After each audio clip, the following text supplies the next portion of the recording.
Hello friends, जैसे कि मैंने आपसे वादा किया था, as I had promised you, मैं आप लोगों के सामने जो पहला मेरा जो पहले जो मेरे दो वीडियोस हैं जिसमें मैंने नक्षत्र के बारे में खाली एक इंट्रोडक्शन दिया, एक चार्ट बताया आपको मैंने जहाँ पे 27 और 27 नक्षत्र वो explain to you. Now we are going deep inside to understand how each nakshatra, okay, which starts from Ashwini and it ends at Revati, we will see कि आप जब पैदा हुए थे तो आपका कौन सा नक्षत्र था जो आपको पता पड़ जाएगा. आपका जो भी हॉरोस्कोप चाहे आपने वेबसाइट से उतारा हो या आपके पंडित ने बनाया हो या फिर आपने किसी और से बनवाया हो, उसमें चंद्रमा देखिए, चंद्रमा के ठीक पास में लिखा होगा कि कौन सा नक्षत्र है और वहां पे लिखा होगा 1 2 3 4, उससे कुछ भी. अगर 2 लिखा है तो सेकंड पदा, 3 लिखा है तो थर्ड पदा, नंबर 1 लिखा है तो इट्स द फर्स्ट पदा. You have to first understand that. You have to even understand कि जैसे मैंने आपसे कहा था, आपके हॉरोस्कोप में 3 चीज बहुत इंपॉर्टेंट है. एक है आपका लग्न, जिसको हम लग्न चार्ट कहते हैं, फिर moon chart which is moon लग्न, एंड थर्ड इज योर अरुधा. ये तीनों चीजों को आप अगर देखोगे तो आपको समझ में आएगा कि उस नक्षत्र से अगर आप रिलेट करते हो अपने लग्न को, तो वो आपके आसपास का एनवायरनमेंट बताएगा. अगर आप उससे रिलेट करते हो नक्षत्र को विद द मून, मतलब मून के पास जो लिखा हुआ है वो, तो आपको पता पड़ेगा कि आपका थॉट प्रोसेस क्या है. और अरुधा लग्न जो है, अगर उसका नक्षत्र से आप देखोगे तो पता पड़ेगा कि आपको लोग किस नजर से देखते हैं. That's very important. बट यहां पर जो मैं आपको आज बता रहा हूं सबसे इंपॉर्टेंट है कि मून के साइड में क्या लिखा हुआ है. मून के बिल्कुल से लगा हुआ अगर जो नक्षत्र लिखा हुआ है, हम आज उसकी बात कर रहे हैं. सो आपको पता है कि नक्षत्र starts from 0 degree which is Ashwini. Ashwini के 4 चरण हैं या 4 पदा हैं. तो let us start now. I am taking you to the board as usual. ये देखिए, तो ये मैंने तो अपना होमवर्क करके रखा हुआ है. Now I want you to just focus on this. I hope you can all see this. I'll just focus it up. Okay, fine. Ashwini जो नक्षत्र है, it starts at 0 degree and it ends at 13 degree and 20 minutes. इस तरह जो लिखा हुआ है, आप मार्क भी देखिएगा, it is 20 minutes. This Ashwini Nakshatra is ruled by Ketu, the first planet I explained in the previous video as well. Ketu की एनर्जी इस नक्षत्र में होती है. It is known as born of a female horse. यानी कि अगर इसका टैगलाइन जो आप बोलोगे तो वो आपका है, it is born out of a female horse. The symbol of this nakshatra, actually there are 2. One is the horse head, यानी कि घोड़े का, स्टैलियन का सिर्फ head, which speaks about it's a new beginning, it's a new journey, it's power, courage, ready to make journey. but ready to make journey, घोड़ा जब भागता है तो क्या वो अपने लिए भागता है? नहीं, वो राइडर के लिए भागता है जो उसके ऊपर बैठा हुआ है. so these people are, they will take you to the destination, is that their characteristic. so it is ready to make journey for the rider. Now, who are the deities? अभी deity का मतलब होता है इनसे जुड़े हुए देवता कौन से हैं, which is the deity which is associated with this particular nakshatra. They are called as Ashwini Kumars. अभी अश्विनी कुमार कौन है? Ashwini Kumar is for the twins. They were known as Ashwini Kumars. They were born to Sun and Sanjana. Sanjana is Sun's wife. तो having the knowledge of all the herbs, जिसको हम आजकल जड़ी बूटियां कहते हैं, उनका बहुत ज्यादा नॉलेज था. And they were known as a celestial physicians. They were even known as, this नक्षत्र इज नोन एज 100 मेडिसिन और 100 डॉक्टर्स। तो they are the born healers. Okay, अब हीलिंग का मतलब ये नहीं होता है that you become a actual physician, but they have the power to heal you through, maybe they are good counselor, they are doctors, of course, no doubt about it, which I'm going to talk a little later कि उनका profession क्या हो सकता है। We have to understand कि नक्षत्र किस चीजों के बारे में बता रहा है। Always remember it is horse which is the crucial part, and the second part is Ganesha, the elephant headed son of Parvati and Shiva। Ganesh ji का बहुत बड़ा रोल है इस पर्टिकुलर नक्षत्र में। और ये भी बात आपको याद रखनी चाहिए कि ये नक्षत्र अगर जर्नी से या घोड़े से तो संबंध रखता है। Obviously these people love to travel, they travel a lot, and all the travel industry is associated with this. That means if you want to make a career into something which has got travel into it, आप इसमें बहुत नाम कमा सकते हो।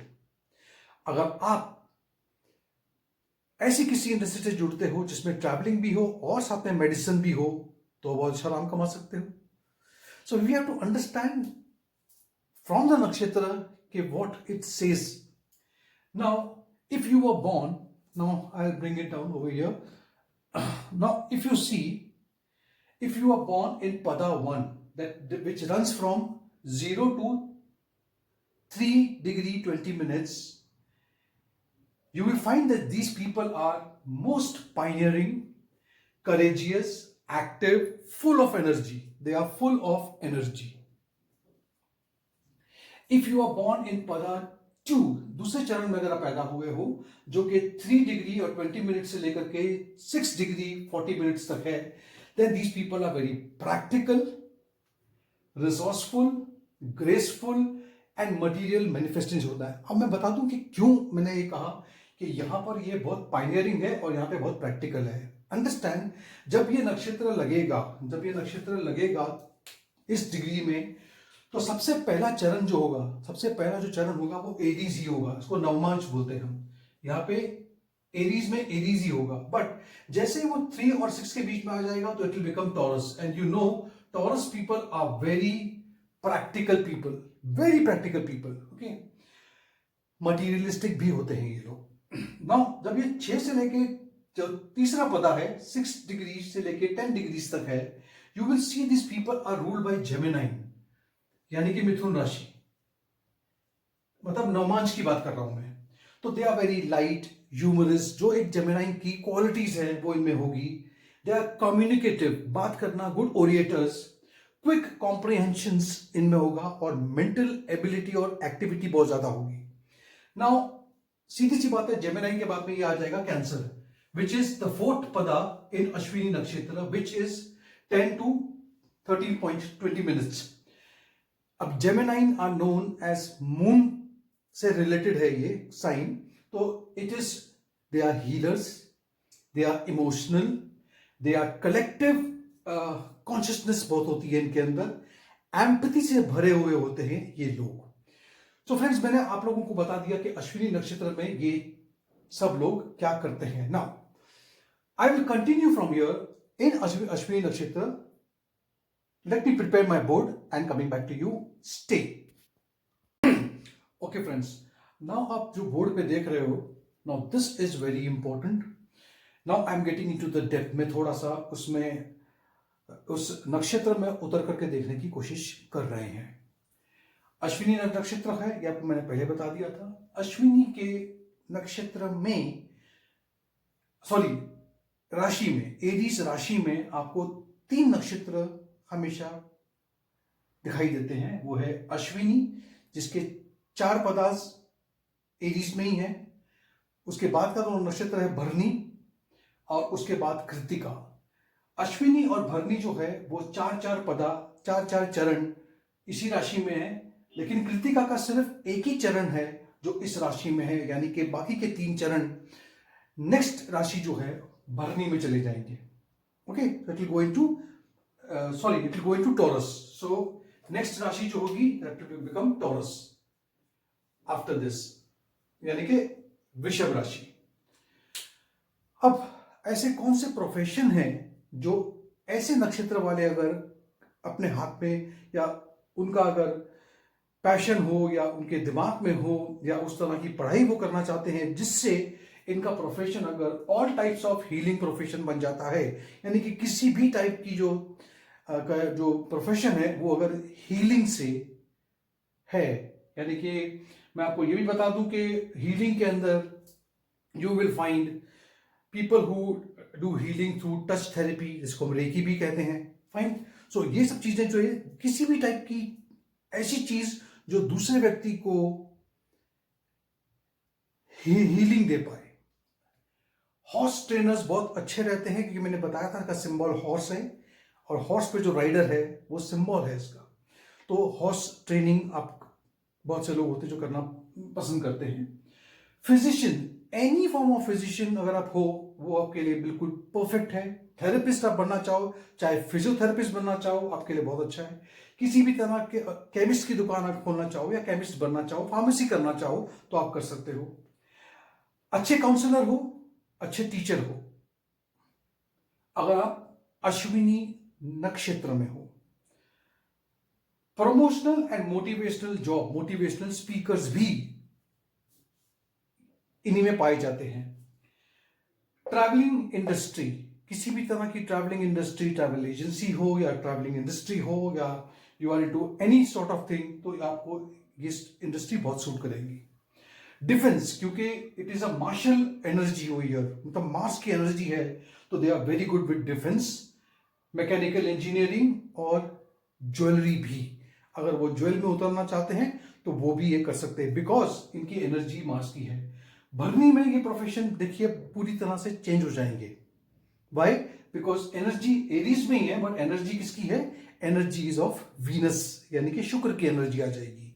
सो साथियों देखो, मैंने अभी तक ये पूरा बता दिया, और इस कहानी के साथ में जो गणेश जी का संबंध है वो संबंध इसलिए है कि आपने सभी लोगों ने ये कहानी सुनी होगी कि पार्वती ने किस तरह से शिव जी को इमेजिनेशन से बेटा, एक because she wanted to go for a bath, वो नहाने जाना चाहती थी, तो कोई उनकी रखवाली कर सके, दरवाजे के बाहर खड़े हो सके। ये कहानी हम सबको पता है। ये भी पता है कि उसके बाद में क्या हुआ, और इसी रीजन की वजह से जब गणेश जी को ये जो एलिफेंट का जो हेड मिला है, हाथी का एक जो सर उनको मिला है, आपको पता होगा कि शिव जी ने उनको दे दिया था कि आपकी पूजा के बिना कोई पूजा नहीं हो सकती, तो the first puja has to be your puja. तो याद रखिएगा, अश्विनी जो नक्षत्र आता है, इसको गणेश जी से इसलिए जोड़ा गया है कि यहाँ पे शुरुआत होती है, कोई भी चीज की शुरुआत होती है। तो दिस इज नक्षत्र। ये भी बता दूं कि ये एक गंडमूल नक्षत्र भी है, because it is starting from here. This is a fire sign, यहीं से सब कुछ प्रकट हुआ है। Everything has come out of this spirit. Okay, thank you so much for listening to this my video, and coming next with Bharni Nakshatra. Calm down, आपका भी समय आ रहा है। Thank you so much.